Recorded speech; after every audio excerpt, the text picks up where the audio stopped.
Hello, guys. Welcome to another pre-match show here on Football Italia. Today we talk about this huge game, Switzerland, Italy. The teams have just arrived here at the Olympia Stadium in Berlin. We've reported about the starting lineup. We should include Scamacca, should include Darmian on the left because Di Marco is injured, and we should include Mancini, who will replace Calafiori. I'm here joined by Football Italia writer Peter Young and one of our contributors, Matt Sant'Angelo. Hello, guys. How are you doing? Doing pretty well, Lorenzo. Looks like you're doing better than me, though. You're on the ground right there, so it's good to be joining you guys here. Yeah, we've covered all games live, and it's been super cool. We're building, I think, a nice community here of Italian football fans. A lot of comments are coming in already. What are your thoughts, guys? What do you think about this? Yeah, well, it's certainly going to be an interesting one, isn't it? Tighter than I think a lot of us would be hoping for. Switzerland, obviously, a very competitive, experienced team at this level and in international football. Italy, obviously, scraping through just about through the group stages, thanks to that last-minute Mattia Zaccagni goal. But yes, unfortunately, I think this is going to be a touch tighter than most of us would be hoping for. But everything crossed for an Italy victory, eh?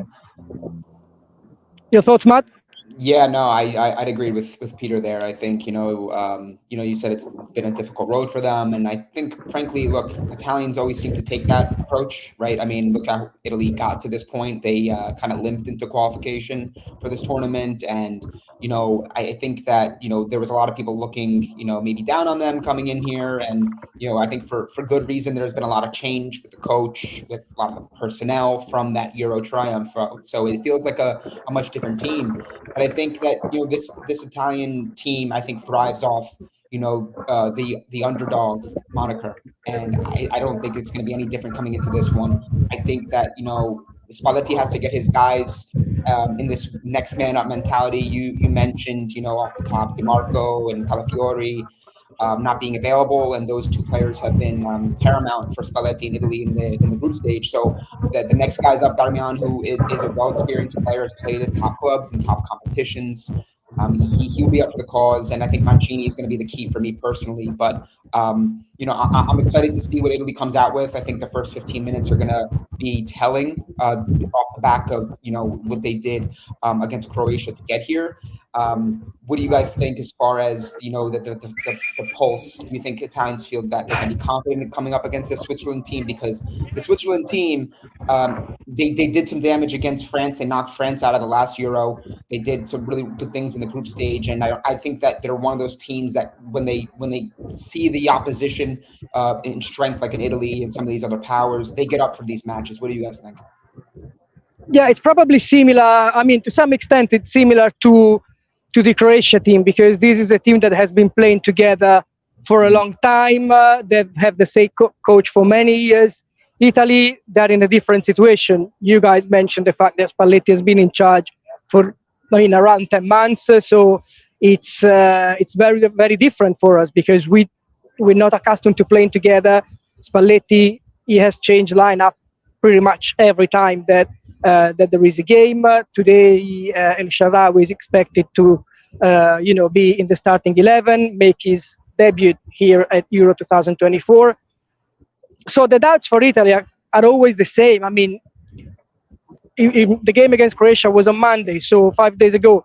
Those 5 days, because they've trained for 4, were enough to add something more to the players' knowledge, add something more to how they understand the coach and how they understand what he wants from them. I mean, was it enough time? Probably wasn't, but Spalletti hopes to see some improvements. He said the only way to coach a team is you go to the training pitch and you train, you give your ideas, and then one day, even if you see like nothing for 4, 5, or 6 training sessions, then you get to the field one day and you see that they're actually doing what you expect to. So Spalletti hope today is going to be that turning point. He's going to see that turning point. Brilliant, yeah. And just talking about the team itself, obviously we know there are going to be a couple of forced changes, particularly at the back, without Federico De Marco, without Riccardo Calafiori. And what impact do you think, guys, that's going to have on the team, and who do we expect to? Obviously, we know that Matteo Darmian is meant to be starting at fullback. But what is the impact of those two guys missing? Because obviously with Calafiori in particular, leading up to that Zaccagni goal against Croatia, proved himself to be a really important player, not just in terms of the defence, but also in terms of contributing to that attacking play. So what will Italy be missing without those two guys today? I think you're missing, good form. I think it's very important. I think Calafiori specifically, I think is going to be the biggest talking point because, he's a hot commodity, subject of multiple transfer rumors, had a really good year at Bologna, who overachieved by everyone's expectations. So I think he's going to be such a huge miss. I think that Mancini stepping in there, again, I could just keep kind of going back to that area because, when you kind of go back to the previous Euro, the defense was such a huge backbone. I mean, you had such veteran presences back there. You had Chiellini, and now you're looking to see, how does that defense get on without, that experience? And at this part of the tournament, that is so crucial. And, Lorenzo, you touched on it perfectly with Switzerland. This team has forged an identity under the same coach, many of the same players. So you kind of know what you're going to expect with the way they're going to approach this game. I think they have that sort of understanding with one another. But that Mancini is the focus for me, I think, in the defense, because he has moments where he looks like a good leader and he looks brave. He could do many good things for you. But then he also has that sort of rogue mentality where he can go into a challenge late and now all of a sudden Italy are behind the 8 ball, trying to play a little bit more cautious if he gets an early booking or if he gets sent off very early. So Italy do have to be very careful in the defensive side as well, because I think that, for all the great heroics of Gigio Donnarumma in goal, you can't put him on an island like that. You can't put him down a player and you can't give him a shaky defensive performance. So I think if Italy can maintain it out the back, I think they have a really good opportunity in this one. We have a comment from Giovanni De Biase. It's not really a question, it's a comment he does. He says, even if Italy go through, they will face the directness and pace of England. They don't stand a chance. Also consider Italy lost qualifying to England twice. It's a little bit too far ahead, I think. We have to focus on this game first, because it's not guaranteed Italy are going to win or to go through the quarterfinals. We've been saying the same thing about this Italy team, about the quality. Of course, if we compare to the golden era, the Baggio, the Totti, the Del Piero, they're no longer here. We know it. They were great. They are legends. But we have to deal with what we have right now. We didn't have the best team at Euro 2020. Italy still won the tournament. A lot of the Italian teams and Italian clubs don't have the best players out there. But you see how many European finals we've been able to reach. So I think, of course, the big stars, they're elsewhere right now. We don't have Mbappe, we don't have Bellingham. We have Gigio, who is, of course, not an outfield player. But this lack of quality that we have, we can make up for it with the playing style. And of course, this is the main issue, because we haven't seen consistent playing style from Italy until now, and maybe something will change today, because Fagioli, we expect him to start ahead of Jorginho. We spoke about Calafiori. It's going to be a little bit different without Calafiori, especially when we build up, because he's been an extra playmaker for Italy. That everyone's been watching the Zaccagni goal, that incredible assist from Calafiori, but he does that a lot of times during the game. It wasn't just at that moment because he was desperate. He just does it, and he's the only player who can do it. I think Bastoni can do it as well, but what we were saying the other days, it's hard to see a centre back in a 4-man defense that run forward that way. We've seen sometimes with 3-man defenders, with 3-man defense, but not exactly with the 4-man defense. I don't see what's the thing that the guy is showing down here, but anyway. Did you finish? Yeah. I mean, Mancini over Buongiorno is, I think, is pretty much because of Mancini's experience. He's been accustomed to play these games with Roma over the last few years, so he's already without Jorginho, probably, who goes on the bench. So I think Spalletti wanted to have somebody more experienced in another part of the field to be well covered, at least in terms of experience. What do you guys think? Well, real quick before I'll let you guys go. I know I've been talking quite a bit, but I wanted to sort of take that and then also have that insert a question or a comment on the selections. Right? You, Lorenzo, mentioned going with Mancini instead of Buongiorno, who had a fantastic year at Torino, and like Calafiori is subject to transfer rumors. Napoli are after him, so on and so forth. Fagioli in the midfield, who didn't play that much at all this year due to the suspension. Cristante in the midfield as projected. Peter, Lorenzo, do you guys feel any sort of difference or confidence difference in how Spalletti's been approaching his selections? Do you feel that at this part of the tournament, do you think he can get it right? Or do you still have questions? Because I think that was a huge talking point with some of the players he subbed in, subbed off, and how he approached some of the games in the group. What do you guys think? For me, it certainly does look and feel like Spalletti's sort of taking this game by game. As you said, or as we all know, there's been almost a sort of different lineup and almost a different system every game at this tournament so far. That adaptability and the versatility is something that you might consider being a positive. There's different options. Italy and Spalletti can tinker things depending on the opponents. That's not to be sniffed at, but it doesn't quite give you that confidence that, does Spalletti know what his strongest 11 is currently?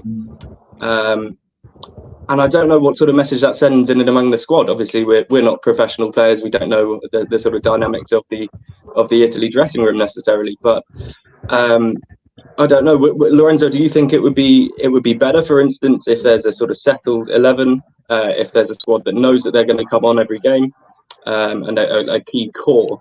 Or do you think it's better that we are able to sort of change things out every game and tinker those tactics? I mean, I think in a tournament like this, it's a little bit natural that you change players almost in every game because, of course, you play once every 4 or 5 days, so some players need to rest. I feel it's quite natural. What worried me about Croatia, about the Italy-Croatia game, was that at some point the players looked confused. They didn't know whether they had to attack, whether they had to defend, and even against Spain, they were supposed to keep the ball. They wanted to dominate proceedings. I think there are official lineups just seen as well. So yeah, if you have it, you can go with it, Peter, and then I finish off. Okay, of course. So it looks like we have Gianluigi Donnarumma in goal. We have a back four, Giovanni Di Lorenzo, Mancini, Bastoni, and Darmian at left back. We have a midfield three of Nicolo Barella, Nicolo Fagioli, and Brian Cristante, and a front three of Federico Chiesa, Gianluca Scamacca, and Stefano Sharawi. All right, yeah. So it's all confirmed with Cristante protecting Fagioli, with Mancini, but Spalletti said it yesterday already. So yeah, it's pretty much all confirmed, and I'm quite happy Scamacca starts, I have to say, because there was this doubt on him or Retegui, and I think Scamacca deserves a chance, especially because Retegui, I mean, I didn't really like any striker against Croatia, but I think the starting striker of this national team is Scamacca. What do you guys think? I agree.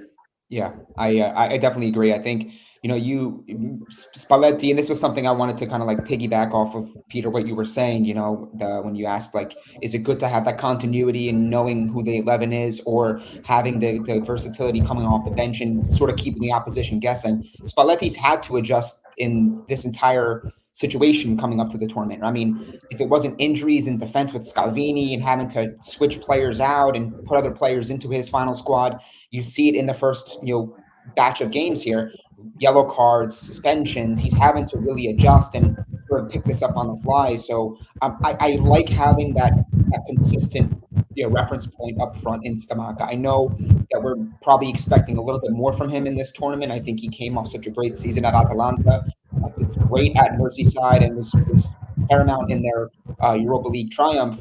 But I think that, when I like what Scamacca offers as a collective in his skill set over what Retegui offers. I think that, you need that player that can hold the ball up, can invite guys forward to run in behind. And I know we haven't seen, his best. I know he's capable of a lot more. That's always been one of the knocks on Scamacca over the past couple of years, is he has got so much. We just haven't seen it fully all the time and consistent. So I like Scamacca for sure in this one, and then maybe switching off and giving the Swiss side a little bit different look with Retegui later. Yeah, well, if Scamacca could discover that Europa League knockout stage form, then I think Italy would be laughing, really. I mean, I remember watching him against Liverpool, for example, and that being one of the most impressive performances I've seen of an Italy striker in recent years, really. And that carried on throughout the tournament and obviously into the latter part of the season in Serie A as well. I like what Spalletti was saying about the difference between Retegui and Scamacca in his press conference. I think this was ahead of the Croatia game. So obviously they offer two completely different things, and that's also not a terrible option to have coming off the bench. I think Spalletti said that Retegui is more sort of linear, i.e. more of a poacher, more of a finisher, and that's not bad. Not a terrible player to have at all, as long as you have the players to support him. If he's getting those chances, then Retegui is a great option to have to stick them away. What Scamacca gives you, obviously, is a lot more in the creativity and in the build-up. But whether he's also going to be able to be that guy who can hold it up properly, who can be there to finish the chances as well, I think that's the sort of key thing for Italy. If we can get Scamacca firing and linking up nicely, then we're on to a winner. But it sort of remains to be seen so far this tournament, I think. You know, this is exactly, Peter, what Spalletti said yesterday. Because you remember when the Euro started, he said Scamacca was lazy. And of course, the media in Italy have been talking about these things. Spalletti said quite a lot.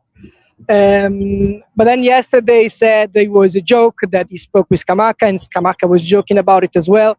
Talking about the field, he said, when you look at Scamacca's numbers, they're not too bad in terms of how long he runs during training sessions, the intensity he puts in. So he's quite happy. He's very happy with the commitment Scamacca has in training and the stats that he has. But he said that in game, he has to be much more, I'm saying involved, he didn't use this word, but he said he has to make sure he's in the right position when we win the ball, when we get it.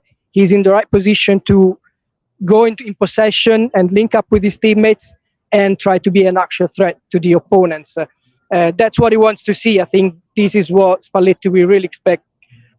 We had one shot on target with 3 strikers, which says a lot about how much we've been able to create and how much strikers have been at ease so far at the Euros.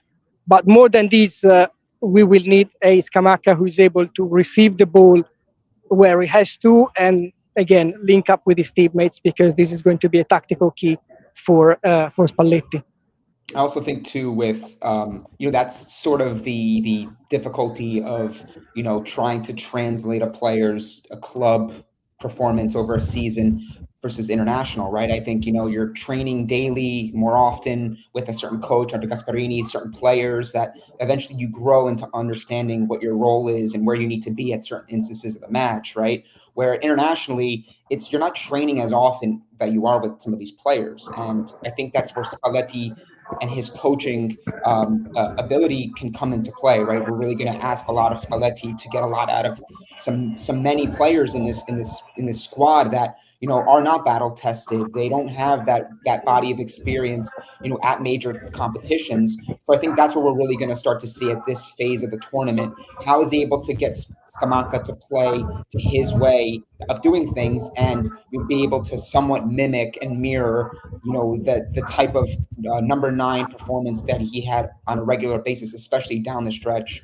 for Atalanta. As Peter mentioned, he was fantastic against Liverpool, and you can really start to get a sense of how much he was growing as a player in that run to the Europa League. So I'm keen to see if this is the moment that Scamacca has his sort of coming out party of having his sort of signature, like, real Italy performance.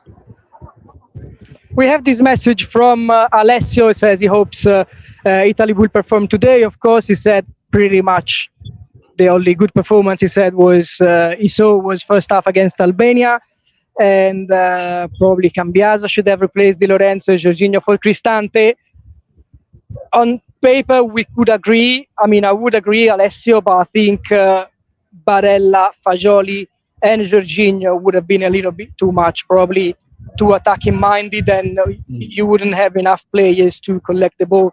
If he plays with Fagioli, I think Spalletti will need the physicality of Cristante. Then, of course, things can change during the game, but to start with, probably the most balanced option is Cristante with Fagioli and Barella, because they all have different skill sets.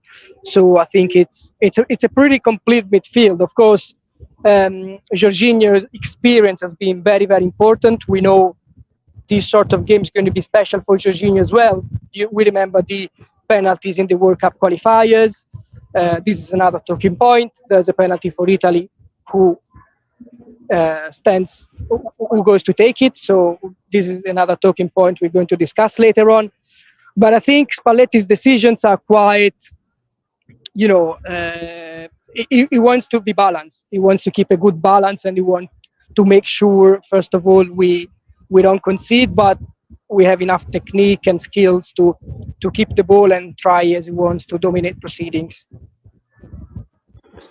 Yeah, just to follow on from what Alessio was saying there, I completely agree about the Albania game. I mean, barring the obvious in the opening couple of seconds for 40 minutes or so, Italy I thought were really good and looked exciting and bright and promising, and we're moving the ball well and we're getting players forwards and we're threatening. It feels like we just haven't been able to, continue on that same level of form, with that same level of energy and with that same sort of clarity about the creativity further down the pitch, and that I think that creativity has been a bit of an issue for Italy so far this tournament. Personally, as you said, as both of you guys have said, this isn't the golden generation. This is international football. It's not like club football. You can't just go and buy players in. You have to go ahead with the hand that you've been dealt. There isn't a Totti, there isn't a Del Piero.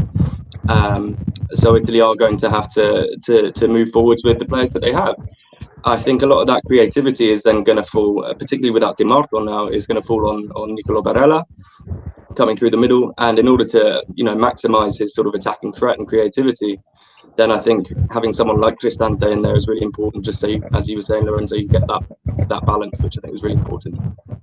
Yeah, I think that for creativity, we have to look at Chiesa 100%. I mean, he's the only player who can dribble past opponent, be stronger one-to-one, create numerical advantage. He's one of those players. He's probably the only player who can be, in the attacking part, of course, because I think Barella is probably the best outfield player we have, or at least the most settled. But in terms of creativity, in terms of being crucial in the final third, I think it has to be Chiesa, yes or yes, because we saw against Croatia as well, when he was subbed in, he did so well, and he gave that sort of unpredictability that we just needed, because the ball was moving too slowly. We didn't move enough with our players in the spaces, and Chiesa just did it. He just did it, but I don't think it was so wrong to leave him on the bench initially, because sometimes he needs this sort of shock. At some point he needs to prove something, and he has to be challenged a little bit by his coach. Allegri has done it as well this season, and hopefully Chiesa today, he has learned from that game. He has learned from his performance against Croatia, and hopefully can come up big against Switzerland today. Depending on the way this game shakes out, I think that Chiesa will be the first, maybe second name off the bench for Spalletti. I just think that, to your point, Lorenzo, he's one of the few in this squad that I think can stretch the game. You swing a ball out wide to him, he's someone who is pretty direct, can dribble, can get by his guy. I think that Italy is missing that sort of unpredictability in this area. And again, I keep harping back on it, right? We at this phase of the tournament, you look to those marquee players, those marquee names. And I think Chiesa, despite a difficult last season at Juventus and his future being uncertain at the club, I think that he still has a lot to prove, but he was huge at the last year. I mean, scored big goals against top opponents. He was playing some of his best football. So I think that, him being sent to the bench for the start of this one, at least, I think if, from a competitive standpoint, he's got to be thinking that, okay, I'm going to show you, come out. Spalletti gives him maybe 30 minutes, and he might be the man for the moment in the second half if the game calls for it. So I'm really keen to see how this game kind of progresses, and how Spalletti approaches tactically and from a personnel standpoint the second half of this game, because I think the 3 games we've seen, we've gotten 3 different performances. We haven't really gotten a more well-rounded effort, and I think that Spalletti needs to get it right this one, because again, we have to respect Switzerland. They're a top side, and they have an identity that they're able to maintain in these moments. Tom Gall is excited to see Fagioli play. I have to say I'm quite curious as well, because we saw Fagioli start one match before the Euros against Bosnia and Herzegovina, and in that case he was playing with Jorginho. Barella was injured, so you remember he skipped some trainings before the actual Euros. In that match, I think Spalletti realized, of course, ball possession very well with both Jorginho and Fagioli, but it's tough to make them play together, because Bosnia, especially in the first half, they had a couple of chances.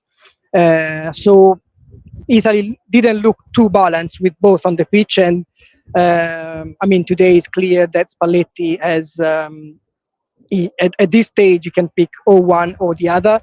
And today it's on Fagioli. And it's a really important thing for the guy, because we know how difficult the last 7 months, even more 1 year, has been.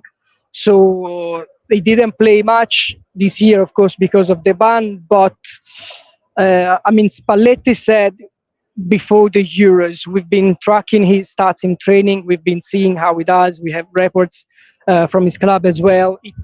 He trains as he has to, and he trained as he had to, even when he was banned. For this reason, he didn't play many games, as we said, for the ban, but he can be fresh. And this is something that Spalletti considered an added value at the beginning of the tournament. And for sure, this is what he wants to see today. What do you guys expect from Fagio? It's certainly a show of faith from the coach, isn't it, to even have him in the squad, let alone to start him in the first knockout game, I think. Obviously, Lorenzo, you'll probably be our resident Fagioli expert among the 3 of us. It's interesting. I think if we're looking at someone like Jorginho as well coming out, obviously this is a guy who's into his 30s now. He's a very, very top-level player. But even throughout this 23-24 season with Arsenal, very rarely played 90 minutes, let alone playing 90 minutes 4 times in the space of 10 days, 2 weeks. So obviously there are going to have to be changes into that midfield. I think Fagioli is going to be an interesting option, to say the least. Obviously with Cristante in there, he's got that bit of added protection and a very senior sort of experienced player in Barella next to him as well. So I don't think it's the worst option at all, not by any means. It's certainly going to give Italy a little bit of a different flavour in the midfield. But what do you think? We have another comment from Jason about the defense, the fact that the fullbacks are pretty weak and that Mancini is a little bit too irreverent and wild sometimes when he goes for tackles. We've discussed Mancini already. I think his experience in the end was key compared to Alessandro Buongiorno and Federico Gatti. His experience in these matches. And one nice thing is that one of Mancini's idols and probably closest friend in football is Marco Materazzi. And you remember Materazzi achieved something quite special in here in 2006, goal against France, goal from the spot kick, that Zidane header. So a lot happened in the stadium I have behind me, and Mancini, he can follow in his idol footsteps, hopefully for Italy in here. And talking about the fullbacks, they're probably not the best on the market right now. But I mean, Darmian is very reliable. He made a mistake against Croatia, of course, stayed 2 behind Budimir when Modric scored. But I think it's the best options and the most balanced options that we have. If at some point we need to push to score the equalizer or to score the winner, it's possible that at some point Cambiaso will come in. But again, in terms of experience, I think it's fair to start with Di Lorenzo and Darmian. What do you guys think? I certainly think that's the most logical choice there. I personally quite like Darmian. I don't think he's a terrible option to bring in as a backup. A very experienced player, obviously part of a really successful Think Inter side exactly the same, yeah. Over the last few years, obviously playing with that Inter side under Inzaghi and getting to the Champions League final last year, and obviously storming Serie A this season. Darmian brings experience, and you're right. I think consistency is the word you're going to associate with Darmian mostly. You're going to get that 6.5 out of 10 sort of level performance every single game from him. He can cover right back, he can sit in the back three, and he can play at left back if you need him to, as we're going to see today. Di Lorenzo, I think, is probably the player or the fullback with more pressure on his shoulders based off the last couple of games. Though he made a little bit of a comeback in the Croatia game compared to the Spain match. What do you guys think about Di Lorenzo then? Yeah, I mean, it's weird, right? Because I think, you look back at some of the performances from a fullback position at the last Euro, and you have Spinazzola and Di Lorenzo playing phenomenal, and that was such a way for Italy to lean on that area of the game and swinging crosses, get forward, and switch the ball into the middle, and then you had opportunities and runners that can find that space. So I think we're all pretty much in agreement that we're more concerned with Di Lorenzo. He didn't have the best year at Napoli. Napoli didn't, have the best year themselves, and there's still talk about he could be moving. So I think that Di Lorenzo still has some questions to answer about his game. I am pretty confident in Darmian, actually. I think that, Peter, you mentioned it, perfectly with his, this stint at Inter. What maybe he lacks in sort of style points and sexiness. He's a smart player. He knows where he needs to be. He can hold the ball. He can get forward when he needs to. He can slow the game down, take the air out when he needs to. So I think that Darmian's going to do a pretty good job. I think that 6.5 is, frankly, what all Italians were hoping for. I mean, if you're able to get that sort of mid to above average performance from this area that has been suspect so far, I think you'll take that and you'll like your chances with what they're going to put forward.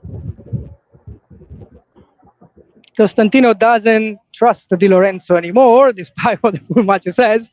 But yeah, I think, as you said, mentality. The Napoli season hasn't been easy, and it wasn't easy for sure to react to the terrible performance against Spain as well. Of course, he was exposed, but I don't think it was just his fault, because it's very hard to face these young and fast wingers in 1-to-1. You always need somebody who helps you. So I think that was more a tactical issue rather than something that had to do with Di Lorenzo. Any other fullback would have struggled in 1-on-1 situation like in that case. So I think it was more a tactical thing.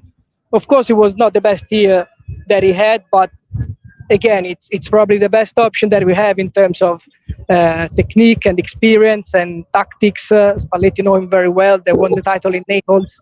It has to be Di Lorenzo, I think. Absolutely, yeah. Through lack of many other serious options, I think, for the right back position. Obviously, probably looking at Cambiaso coming in and playing there. If not, I think in tournaments particularly, experience is really key.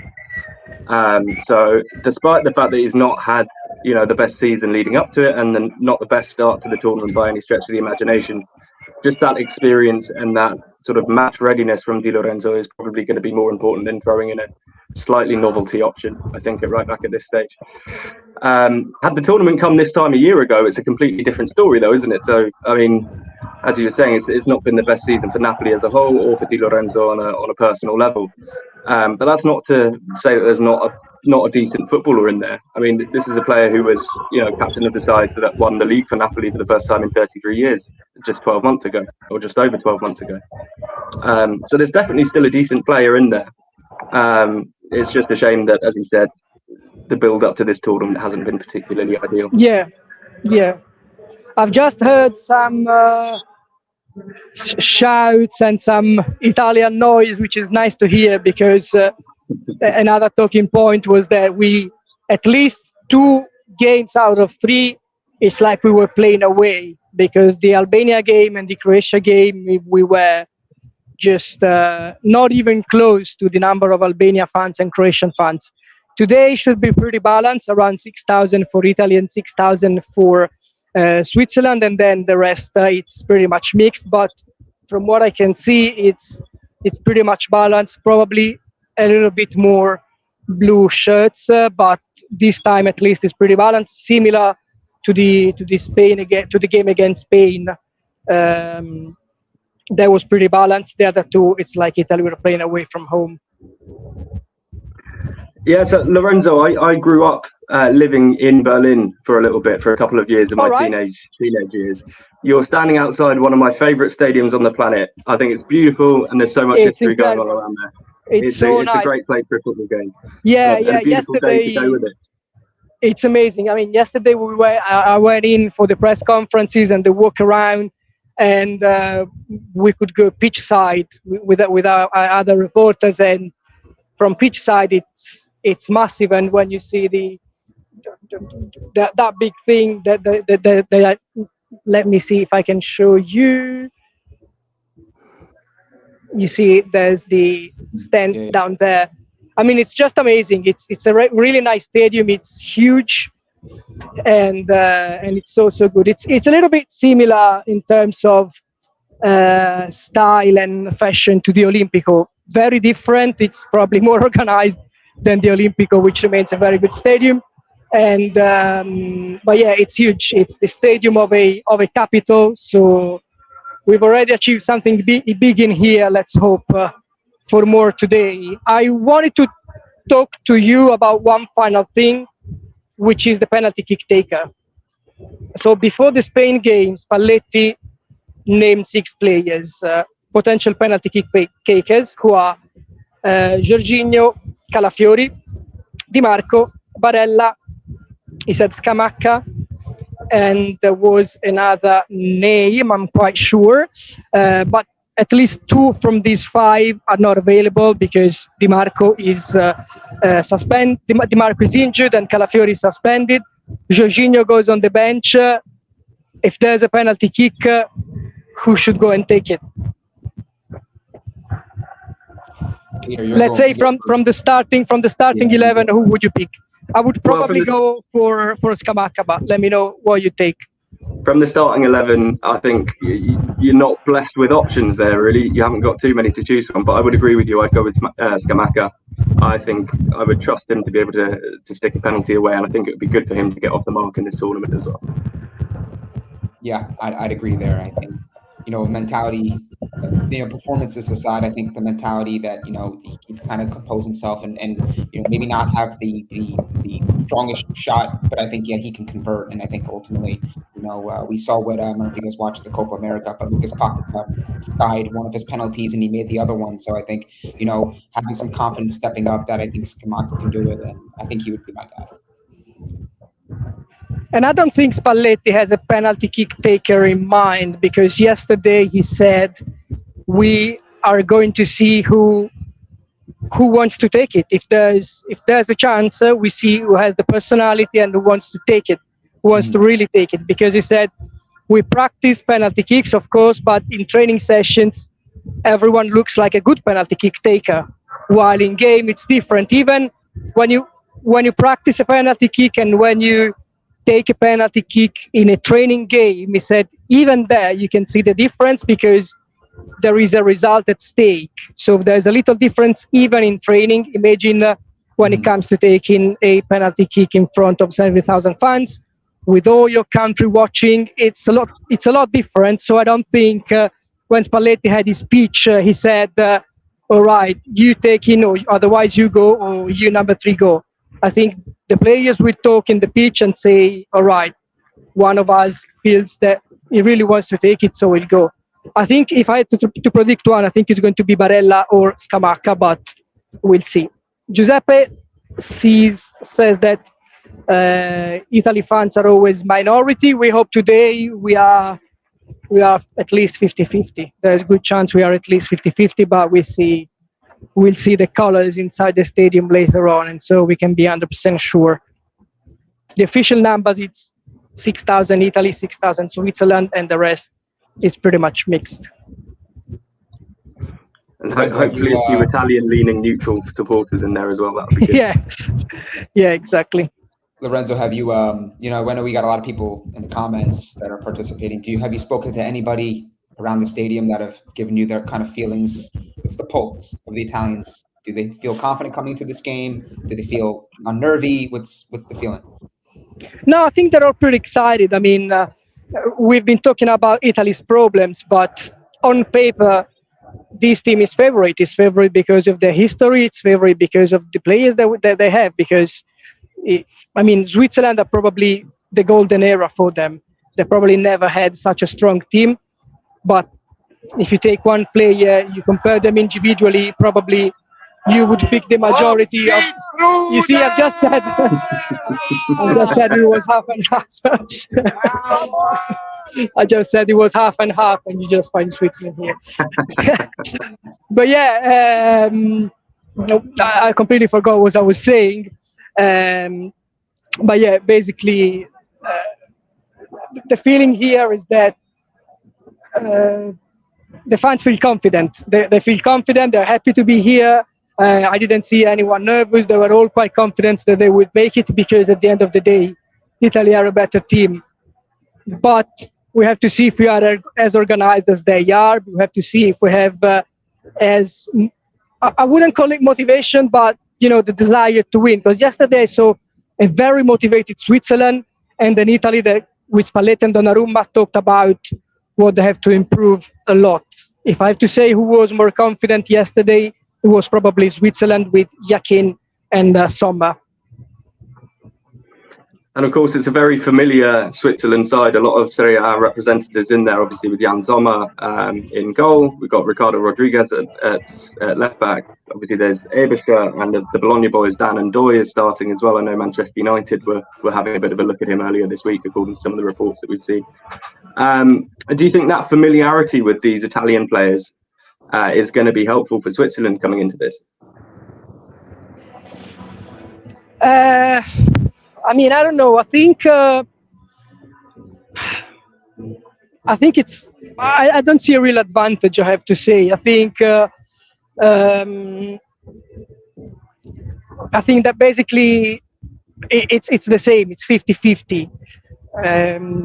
On a mental side, I would think that, I mean, Switzerland, they're a little bit more motivated, probably because they have less to lose. I mean, if they go out in the round of 16, they don't have the pressure of the country saying we need to go to the quarterfinals, yes or yes. But Italy, they've been a little bit more under pressure, even if our side of the bracket is a little bit easier. Then, of course, it's the first time where you are expected to really win. We have a lot of problems. Well, I think we're still favorite. What do you guys feel about the mental side, the mental aspect? I think the mental side will be there for Italy. I mean, I think that's when you employ a coach like Spalletti, I think that's something that you have to buy into early on. And I think there's a reason why he's chosen some players over others. I mean, Fagioli being one of them. I mean, it takes a lot of confidence to pick a player over others, where the guy hasn't played in months. He played, I think, a couple times for Juventus prior to this tournament as well. So he has a lot of fresh legs, but I think it speaks volumes to the fact that he's playing him and starting him in a knockout game, as Peter mentioned. I think he sees something in Fagioli, and I think he sees a lot in a lot of the players he has. So I think this is an opportunity for a lot of these players to show if they're up for the cause, yes, but also if we're thinking big picture and we're thinking further down the line, who can he rely on? Who are the guys that are going to be with him going into World Cup qualifying? I mean, that's going to come very close. Obviously there's been a difficulty in qualifying for the World Cup. So Spalletti is going to use this as a sort of measuring stick to see which one of my players are battle tested. Who's the players or two that are going to step up in crucial moments and in crucial matches. So I think that the mentality, I think, will be there. I want to maybe ask you guys too, and then Peter, maybe if you want to give your thoughts on the mentality part. But what's your concerns with Switzerland? Like, if you're looking at it from a Switzerland standpoint, what do you feel most nervous or concerned with what they're going to come out with? I think for me, I'd be less nervous about what Switzerland are going to come out with, more so how Italy are going to combat Switzerland, if that makes sense. Yeah. I think one of the strongest parts of this Switzerland side is going to be the defensive unit. It's a very experienced and very successful centre-back pairing there in Fabian Schär and Manuel Akanji of Manchester City. Ricardo Rodriguez obviously is a very experienced player, particularly at these summer tournaments. Jan Sommer in goal obviously is not going to be an easy man to beat. So whether Italy quite have that firepower like we were discussing earlier to break that down is going to be interesting. But as we said, just to bring this back to what we were saying about mentality and pressure, there's going to be pressure on this Switzerland team as well. It's an experienced team, a team that have been building over the last sort of 10 years or so, who've done pretty well in major tournaments and who will be wanting to kick on in this tournament as well. So, they're going to be up for it, but there's also going to be pressure from that Swiss side as well. I think a lot of their supporters, though they're probably slightly fewer in terms of population compared to Italy, there's going to be a lot of pressure from them. People are going to be expecting the Switzerland side to kick on as well, I imagine. They will see Italy as a tough test, but a game that ultimately they're going to want to win as well. Guys, we got one final question from Sicilian. I'll show you the question right now. It's a question for me, but it's a question for everyone. So I'm asking you what Sicilian asks. How do you feel about El-Shaarawy starting? 20 seconds each, and then I go inside the stadium, we all go to watch the game, and we come back for the post-match show. Yeah, I'm intrigued by this. I mean, I'm a Milan fan, right? He had his uprising at Milan, and he had some difficulties after that. But he's established himself as one of those premier, veteran players at Roma, and I think it just aligns with Spalletti's feelings and approaches towards this game. And it takes a lot to put El-Shaarawy in here over certain other individuals. But I think El-Shaarawy is now a veteran, and I do think that he's going to be ready for this one. Peter? Yeah, absolutely. Experience helps, as we know and as we've discussed earlier. Experience is going to be great. What El-Shaarawy brings, as well as natural width, someone who's going to hold that width and help Italy's shape and structure in the attack, hopefully. What I wouldn't mind is seeing potentially Mattia Zaccagni coming off the bench again at some point in the second half. I think he could bring a real energy and a bit of creativity and spark in that final third. Yeah, I agree. I mean, I think you need to have somebody who's just, who can step up and try to make a difference as he did against Croatia. It's good to have a plan B and sometimes a plan C. So I think it's a smart move to leave Zaccagni on the bench, even if, of course, he's on high confidence because of that goal that was so important. And I feel the same about El-Shaarawy as well. I think Spalletti is still trying to find a good balance between attack and defense, between creating opportunities and not conceding much. So I think at the end of the day, choosing El-Shaarawy, it's something that will help him do so. It will be, we saw at Roma, he provided good balance, especially in the game against Milan, the Europa League. So I think he can be the man Spalletti is looking for to, try to improve on both sides. And I think this was it, guys, because it's nearly time for kickoff, about 30 minutes. So we'll be back later on, about 1 hour after the final whistle. Still with Peter, still with Matt, and still with me from Berlin. So yeah, just follow Football Italia, all the live game, all the reactions, and then we'll be back in here after the match. Thank you very much, guys. Thank you, Peter. Thank you, Matt. Take care, guys.